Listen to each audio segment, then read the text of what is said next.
Sasa mwanangu, leo ni siku ya Valentine, ni siku ya upenda nao.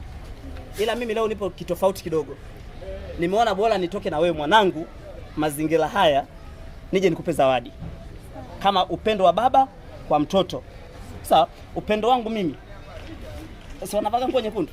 Sasa sisi tumevaa kawaida, lakini hii ishara hii ya ili pela ni nyekundu. Sawa, ni ishara ya upendo. Huwa nakupenda sana mwanangu Rukaia. Sawa?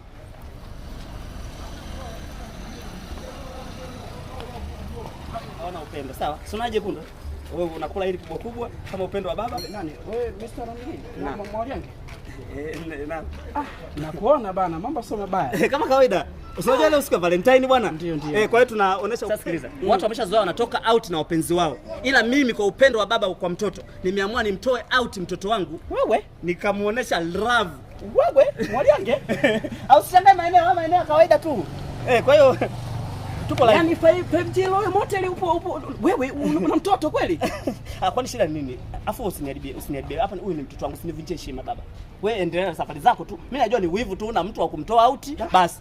Sasa unaanza kulalamika. Haya mambo mwana nili bana. Wewe mambo gani haya? Mwanangu hebu usiwasikilize hao. Unajua gani jinsi ninavyokupenda mwanangu.